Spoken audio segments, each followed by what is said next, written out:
ఈరోజు నవగ్రహాలలో శుక్రుడు ఉదయం 10:58 మిథున రాశిలోకి ప్రవేశిస్తున్నాడు. శుక్రుడి మిథున సంక్రమణం జరుగుతోంది. ఇలా మిథున రాశిలోకి ప్రవేశించిన శుక్రుడు మళ్ళీ జూన్ 8వ తేదీ కర్కాటక రాశిలోకి మారతాడు. కాబట్టి ఈ రోజు నుంచి జూన్ 7వ తేదీ వరకు శుక్రుడి మిథున సంక్రమణం ద్వాదశ రాశుల మీద ఎటువంటి ప్రభావాన్ని కలిగింపజేస్తుందో, శుక్రుడి మిథున సంక్రమణం యోగించటానికి, వ్యతిరేక ఫలితాలను తొలగింపజేసుకోవటానికి ద్వాదశ రాశుల వారు ఎలాంటి ప్రత్యేకమైన విధి విధానాలు పాటించాలో నేటి శుభం లాభం అనే శీర్షికను పరిశీలిద్దాం. ఈరోజు సరిగ్గా ఉదయం 10:58 నవగ్రహాలలో శుక్రుడు మిథున రాశిలోకి ప్రవేశిస్తున్నాడు. శుక్రుడి మిథున సంక్రమణం జరుగుతోంది. ఈ శుక్రుడి మిథున సంక్రమణం అనేది ద్వాదశ రాశులలో మొట్టమొదటి రాశి మేషరాశి వాళ్ళకి తృతీయ స్థానంలో, 3వ స్థానంలో ఏర్పడుతోంది. దీనివల్ల వ్యాపారం చేసే మేషరాశి వాళ్ళు ఎవరైనా సరే భాగస్వామ్య వ్యాపారాలు చేస్తూ ఉన్నట్లయితే భాగస్వామ్య వ్యాపారాల్లో అప్రమత్తంగా ఉండాలి.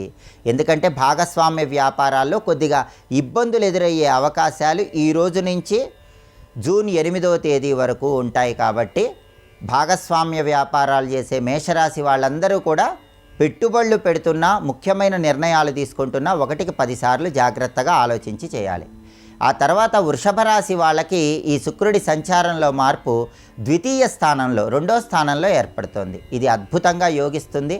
వృషభ రాశి వాళ్ళకి ధనలాభం చేకూరుతుంది, వస్తులాభం కలుగుతుంది, కుటుంబంలో విభేదాభిప్రాయాలు తొలగింపజేసుకోవచ్చు, కుటుంబ జీవితం ఆనందదాయకంగా ఉంటుంది. ఆ తర్వాత మిథున రాశి వాళ్ళకి వాళ్ళ రాశిలోకే శుక్రుడు రావటం అనేది బ్రహ్మాండమైనటువంటి విందు భోజన ప్రాప్తి యోగాన్ని కలిగింపజేస్తుంది. రుచికరమైన భోజనాన్ని స్వీకరించే యోగం ఉంటుంది. కుటుంబంలో విభేదాలన్నీ కూడా సమసిపోతాయి. కుటుంబ సభ్యుల మధ్య అన్యోన్యత అనేది మిథున రాశి వాళ్ళు తప్పనిసరిగా పొందగలుగుతారు. ఆ తర్వాత కర్కాటక రాశి వాళ్ళకి ఈ శుక్రుడి మిథున సంక్రమణం వ్యయస్థానంలో 12వ స్థానంలో ఏర్పడింది. కాబట్టి ఖర్చులు పెరిగే అవకాశం ఉంది. కొంచెం ధనాన్ని జాగ్రత్తగా ఖర్చు చేసుకోవాలి. వాహనాల మీద వెళ్ళేటప్పుడు జాగ్రత్తగా ఉండాలి. యంత్రాల మీద పనిచేసే కర్కాటక రాశి వాళ్ళు కూడా ప్రత్యేకమైన జాగ్రత్తలు తీసుకుంటూ యంత్రాల మీద పనిచేయాలి. ఆ తర్వాత సింహరాశి వాళ్ళకి ఈ శుక్రుడి సంచారంలో మార్పు 11వ స్థానం, ఏకాదశ స్థానంలో ఏర్పడుతోంది. ఇది లాభస్థానం కాబట్టి సింహరాశి వాళ్ళకి శుక్రుడు విశేషమైన యోగాన్ని కలిగింపజేస్తాడు. వృత్తి వ్యాపారాల్లో మంచి పురోభివృద్ధి కలుగుతుంది. అలాగే ప్రమోషన్ల కోసం చేసే ప్రయత్నాలు కూడా చాలా అద్భుతంగా అనుకూలిస్తాయి. ఆ తర్వాత కన్యా రాశి వాళ్ళకి శుక్రుడి సంచారంలో మార్పు 10వ స్థానంలో ఏర్పడుతోంది. 10వ స్థానంలో శుక్రుడు ఉండటం వల్ల ఉద్యోగపరంగా అభద్రతాభావం కన్యారాశి వాళ్ళకు పెరుగుతుంది. కాబట్టి కన్యారాశి వాళ్ళు ఉద్యోగంలో పై అధికారులతో జాగ్రత్తగా వ్యవహరించాలి. ఒక్కొక్కసారి ఉద్యోగం విడిచిపెట్టాల్సిన పరిస్థితులు ఏర్పడే అవకాశాలు కూడా ఉన్నాయి. కాబట్టి అధికారులతో, సహోద్యోగులతో కన్యారాశి వాళ్ళు జాగ్రత్తగా వ్యవహరించాలి. ఆ తర్వాత తులారాశి వాళ్ళకి శుక్రుడు 9వ స్థానంలో సంచారం జరుగుతోంది. కాబట్టి ఇది కార్యసిద్ధిని కలిగింపజేస్తుంది. తులారాశి వాళ్ళకి అనారోగ్య సమస్యలన్నీ తొలగిపోతాయి, ఆరోగ్య ప్రాప్తిని పొందగలుగుతారు. ఆ తర్వాత వృశ్చిక రాశి వాళ్ళకి ఈ శుక్రుడి సంచారంలో మార్పు 8వ స్థానంలో ఏర్పడుతోంది. ఇది అద్భుతంగా యోగిస్తుంది. వృశ్చిక రాశి వాళ్ళకి వంశపారంపర్య ఆస్తులు కలిసి వచ్చే అవకాశాలు ఎక్కువగా ఉన్నాయి.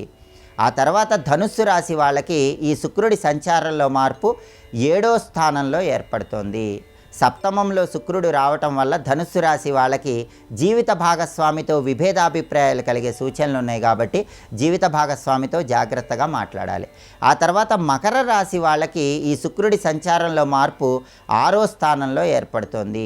6వ స్థానంలో శుక్రుడు రావటం వల్ల మకర రాశి వాళ్ళకి కొద్దిగా ఖర్చులు పెరిగే అవకాశం ఉంది.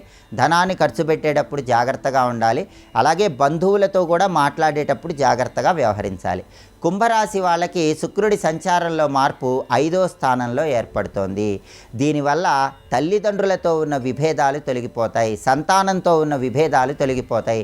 తల్లిదండ్రులకి ఎంతో ఇష్టడుగా, సంతానానికి ఎంతో ప్రేమ పాత్రులుగా అయ్యే అవకాశం కుంభరాశి వాళ్ళకి ఎక్కువగా ఉంది.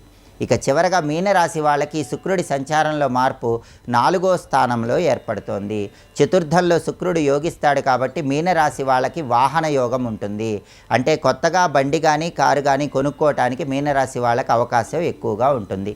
ఈ ఫలితాలన్నీ కూడా మళ్ళీ శుక్రుడు కర్కాటక రాశిలోకి వచ్చే వరకు అంటే జూన్ 8వ తేదీ వరకు ఉంటాయి. ఈ సమయంలో శుక్రుడిచ్చే వ్యతిరేక ఫలితాలు పోవాలన్నా, అనుకూల ఫలితాలు రెట్టింపు చేసుకోవాలన్నా శుక్రుడికి అధిష్టాన దైవం రాజరాజేశ్వరి అమ్మవారు కాబట్టి ఈరోజు శుక్రుడి మిథున సంక్రమణం సందర్భంగా ఓం శ్రీ రాజమాతంగి అయి నమః అనే మంత్రాన్ని 21 సార్లు చదువుకోవటం, రాజరాజేశ్వరి అష్టకాన్ని పఠించడం లేదా శ్రవణం చేయటం చేయాలి.